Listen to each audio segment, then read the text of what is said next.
अस्सलाम वालेकुम, welcome to my channel. आज हम सीखेंगे चाइनीज़ कॉलर। चाइनीज़ कॉलर बनाने के लिए हमें चौड़ाई में जो बुकरम चाहिए होगी वो 1 इंच से 1 पॉइंट कम की होगी और इसकी लंबाई हमने 40 इंच की रखी है।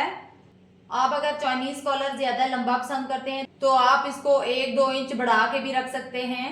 बुकरम जो आपने कट करनी है वो आड़े में कट करनी है, तभी आपके नेक की अच्छी शेप आएगी। 40 इंच की हमने बुकरम की पट्टी कट की है और लंबाई में हमने फैब्रिक भी 40 इंच का कट कर लेना है और फैब्रिक की जो हमने चौड़ाई रखनी है वो 3 इंच की रखनी है।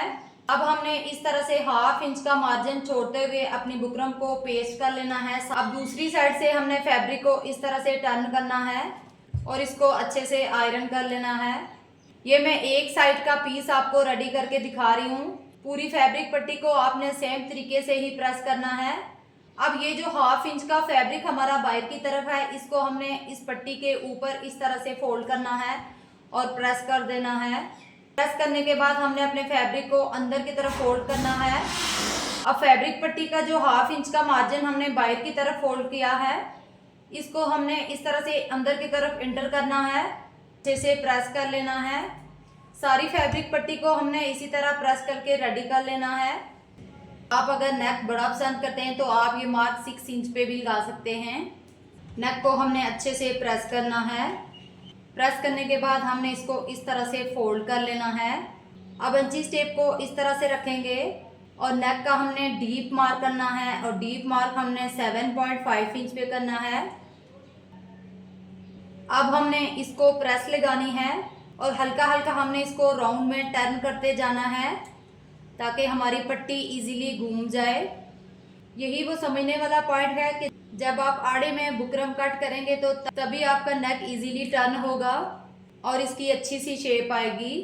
अब इसको हम सीधा करेंगे तो इस तरह से इसकी शेप आएगी। अब हमने शर्ट को इस तरह से डबल फोल्ड करके बिछाना है।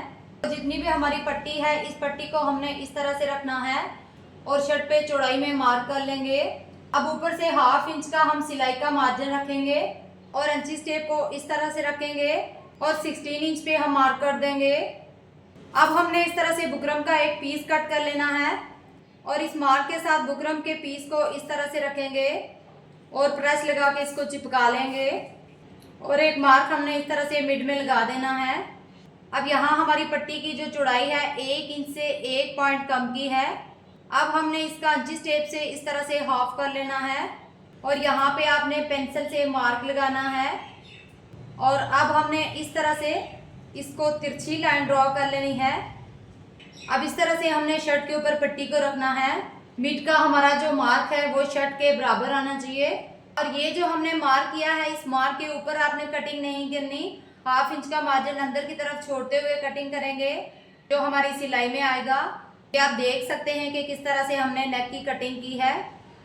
शर्ट को ओपन करने के बाद इस तरह से शेप आएगी और ये जो ट्रायंगल शेप है इसको हम स्टिचिंग में कवर करेंगे। अब शोल्डर अटैच करने के बाद हमने इस तरह से प्रेस लगानी है और एक्स्ट्रा फैब्रिक को हमने बैक साइड पे टर्न कर देना है। अब हम इस तरह से शर्ट को फोल्ड करेंगे और मिड में कट लगा देंगे। अब हमने शर्ट को इस तरह से ओपन करके रखना है। अब ये जो बैक पार्ट पे हमने कट लगाई है मिड में, इस कट के साथ हमने पट्टी का मिड का मार्क रखना है। शर्ट का 1/2 इंच का मार्जिन हमने अंदर की तरफ इंटर करना है और इसको राउंड में स्टिच कर देना है। पट्टी को हमने एक साइड से स्टिच कर लिया है। अब जहाँ से हमने पट्टी को स्टार्ट किया है दूसरी साइड से वहाँ से हमने अपनी सिलाई को स्टार्ट करना है।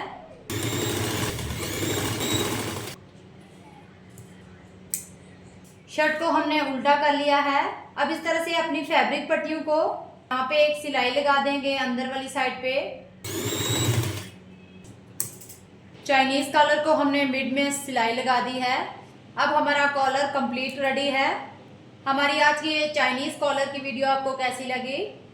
वीडियो अगर अच्छी लगी हो तो लाइक कीजिएगा, फ्रेंड्स एंड फैमिली में शेयर कीजिएगा और अगर हमारे चैनल पे नए हैं तो चैनल को सब्सक्राइब कीजिएगा। साथ में बेल आइकॉन को भी प्रेस कीजिएगा ताकि हमारी हर नई आने वाली वीडियो की नोटिफिकेशन सबसे पहले आप तक पहुंचे। मुझे दे इजाज़त, मिलते हैं नेक्स्ट वीडियो के साथ। तब तक के लिए अल्लाह हाफिज़।